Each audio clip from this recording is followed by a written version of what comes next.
جی السلام علیکم.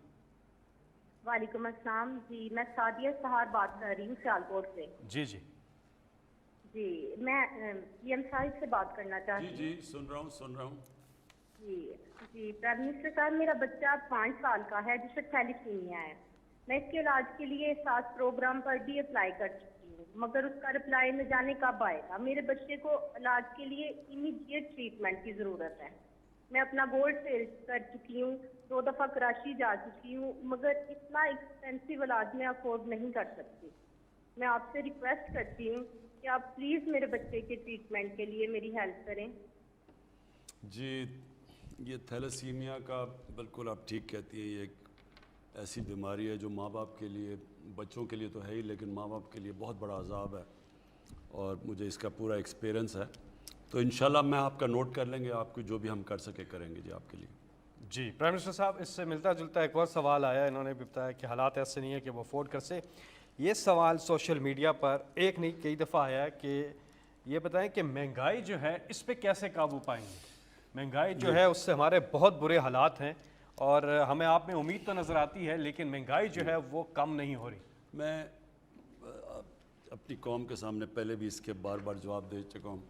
دیکھیں یہ مجھے سب سے زیادہ چیز جو رات کو اگر مجھے نیند نہیں آتی تو اسی چیز پہ آتی ہے، مہنگائی کے اوپر. اور مہنگائی خاص طور پہ ان چیزوں پہ جو کہ عام آدمی استعمال کرتا ہے. گھی ہے، آٹا ہے، چینی ہے، دالیں ہیں. یعنی یہ ایک عام آدمی کی جو استعمال کی چیزیں جب یہ مہنگی ہوتی ہیں تو یہ اس کا بہت زیادہ بوجھ پڑ جاتا ہے ان لوگوں کے اوپر جو کہ تنخواہ دار ہیں، جو کہ مزدور ہیں.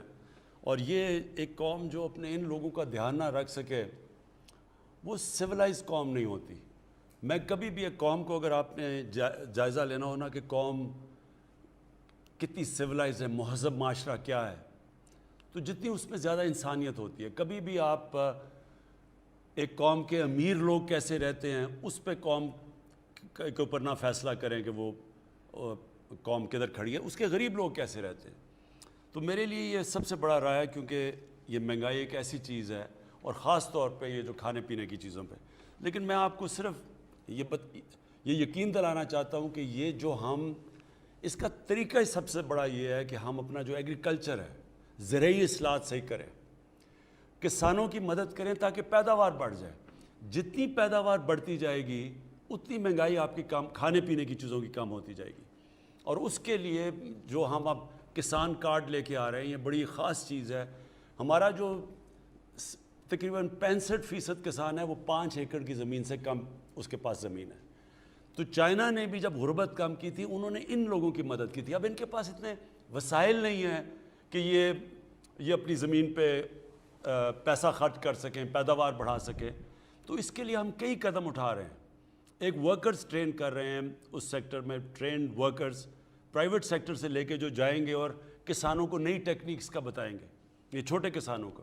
پھر ان کے لیے کسان کارڈ آیا ہے جو کہ ان کی مدد، ان کو سبسڈائز، ان کو کم خرچوں پہ کھادیں دے گا، ان کو کریڈٹ دے گا. جو ابھی وہ آڑتی کے پاس جانا پڑتا ہے، بڑا پیسہ خرچ کرنا پڑتا ہے، ان کے لیے کیڑے مارنے والی دوائیں، یعنی ان کی مدد کریں گے کہ وہ پیداوار اپنی بڑھائیں.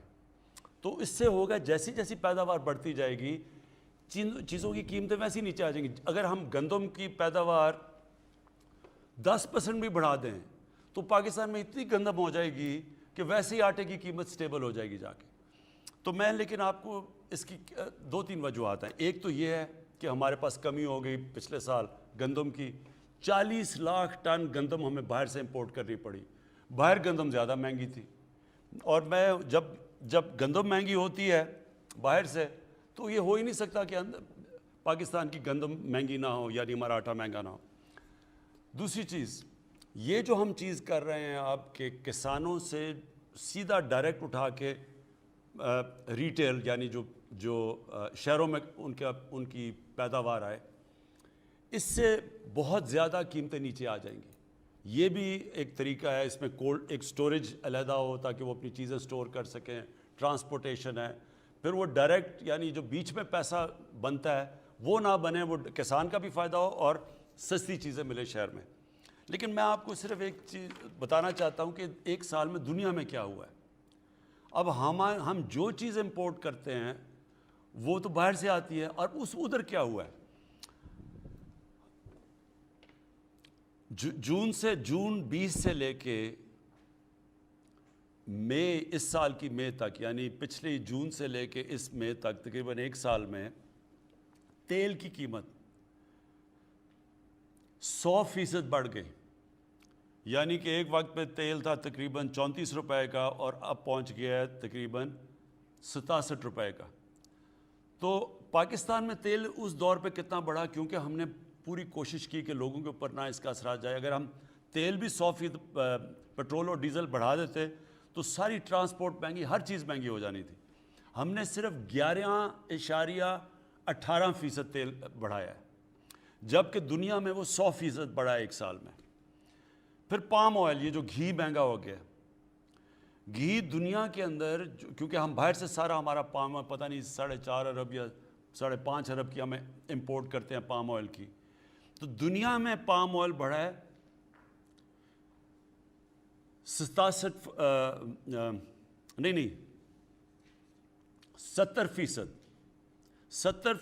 پام آئل بڑھا ہے دنیا میں. پاکستان میں ہم نے صرف 27% بڑھایا ہے. پھر یوریا اور ڈی اے پی, یہ جو کسان استعمال کرتے ہیں, وہ 74% دنیا میں بڑھا ہے اسی وقت میں. ہم نے صرف 16% بڑھایا ہے. کوشش پوری کی ہے کہ جو باہر سے چیزیں آئیں وہ پورا اس کا بوجھ عوام پہ نہ پڑے, اس کا صرف بوجھ گورنمنٹ نے اٹھایا ہے. تو انشاءاللہ ہماری پوری کوشش ہے کہ ہم آگے جا کے اور آپ کے لیے اپنی قوم کو بچانے کے لیے کہ باہر سے مہنگائی نہ ہو, ہم کوشش کریں گے آگے سے ڈی اے پی بھی پاکستان میں ہی بنے, کیونکہ یہاں فاسفورس ہمارے پاس فاسفیٹ ہے, ہم اس کے یہاں بھی بنا سکتے ہیں, اب تک امپورٹ کرتے رہے ہیں. ہم پام آئل کو بھی کوشش کر رہے ہیں کہ پاکستان میں کوسٹل بینڈ کے اوپر ہم پام آئل کا کریں, اس کی ریپلیسمنٹ کریں تاکہ باہر پریشر نہ پڑے.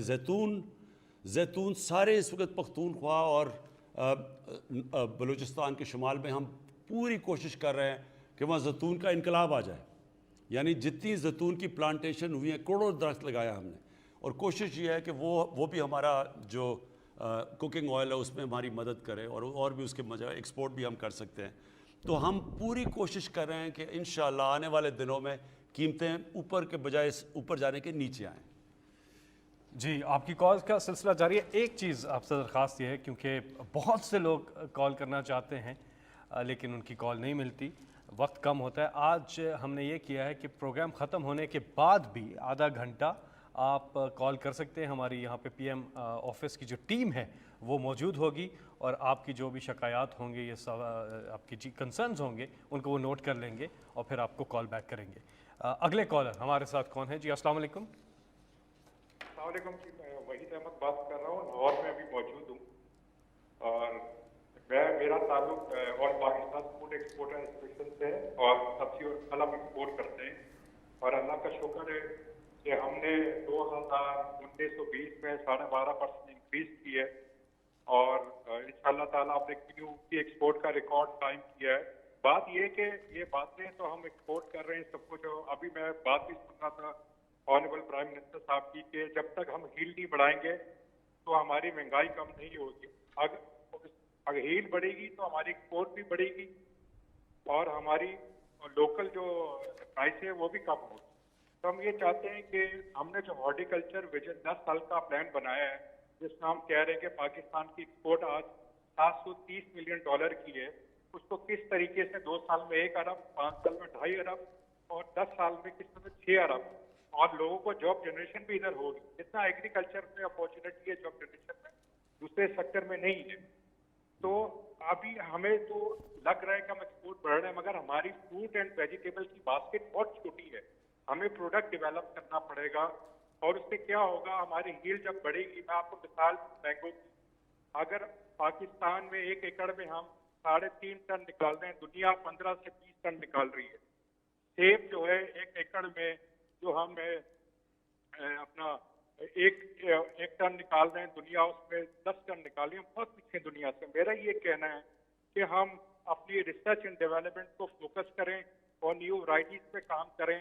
ہم یہ سمجھتے ہیں کہ ہم اپنی 22 کروڑ عوام کو بھی کھلا سکتے ہیں اور دنیا کو بھی کھلا سکتے ہیں, اور ہم نے